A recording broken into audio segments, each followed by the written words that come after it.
ถ้าสองเลขส่วนที่มีพูดคือกันแม่นเราจะรักษาพูดตัวเดียวคือรักษา b ตัวเดียว2แล้วเราจะเอาส่วน in เท่ากับเท่าใดสำหรับข้อนี้เราก็สบายดีอยู่ในวิดีโอนี้จะพานักเรียนมาเรียนรู้วิชาคณิตศาสตร์ชั้นม .4 ซึ่งจะพานักเรียนมาแก้บทฝึกหัดข้อที่ 4.1 อยู่ในบทที่ 4 ข้อ 4.1 นี้เพิ่นว่าจงคิดไล่มีทั้งหมดมีอยู่9ข้อแต่ว่าเฉพาะคลิปนี้มันจะพานักเรียนมาแก้เฉพาะข้อที่ 1 2 3 4 และ 5 เท่านั้น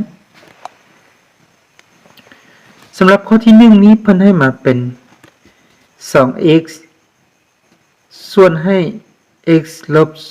2 ลบให้ x ส่วนให้ x ลบ 2 จะเท่ากับเท่าใด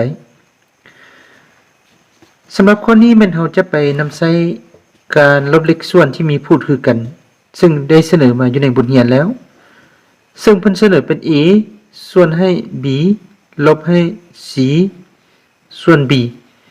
ถ้าสองเลขส่วนที่มีพูดคือกันแม่นเราจะรักษาพูดตัวเดียวคือรักษา b ตัวเดียวแล้วเราจะเอาจำนวนพูดของเลขส่วนที่1ลบให้จำนวนพูดของเลขส่วนที่2คือจะได้ a ลบ c ฉะนั้น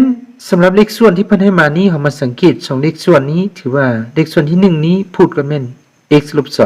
2เลขส่วนที่2นี้พูดกันแม่น x ลบ 2คือกันฉะนั้นอยู่ในเลขส่วนข้อนี้เราจะได้รักษาพูดตัวเดียวคือ x ลบ 2แล้วจะเอาจำนวนพูดของเลขส่วนที่1คือ 2x ลบให้จำนวนพูดของเลขส่วนที่2คือ x และจะเท่ากับทั้งลบนี้เขียนคืนเป็น x ลบ 2ทั้งถึง 2x ลบให้ 1x กันยังเหลือ 1x สำหรับข้อที่1แม่นสุดท้ายได้ x ส่วนให้ x ลบ 2ต่อไปเราไปเบิ่งข้อที่2ข้อที่2นี้เพิ่นให้มาเป็น a ส่วนให้ a ลบ b a ส่วนให้ a ลบ b ลบให้ b ส่วนให้ a ลบ b สำหรับข้อนี้ก็ถือว่าเข้ากับสูตรตัวที่เพิ่นได้เสนอมาอยู่ในบทเรียนซึ่งเลขส่วนที่1พูดกับแม่น a ลบ b เลขส่วนที่2พูดกับแม่น a ลบ b นะฉะนั้นอิงใส่สูตรดังกล่าวนี้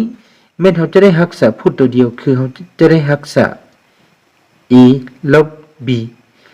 แล้วเราเอาจำนวนพูดของเลขส่วนที่1คือ a มาลบให้จำนวนพูดของเลขส่วนที่2คือ b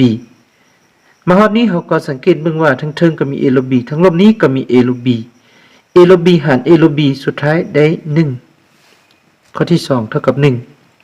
1ข้อที่3นี้เพิ่นให้มาเป็น x ลบ a x ลบ a ส่วนให้ x บวก a บวกให้ a ลบ x a ลบ x ส่วนให้ x บวก a สำหรับข้อที่3นี้เป็นการบวก2เลขส่วนที่มีพูดคือกัน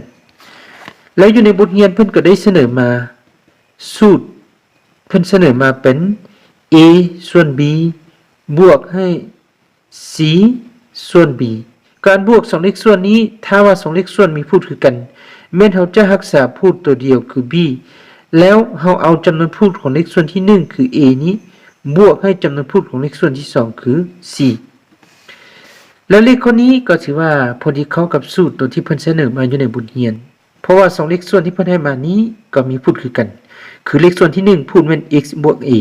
เลขส่วนที่2นี้พูดกับเป็น x บวก a เราสามารถนำใช้สูตรดังกล่าวนี้มาแก้เลขข้อนี้ต่อไปได้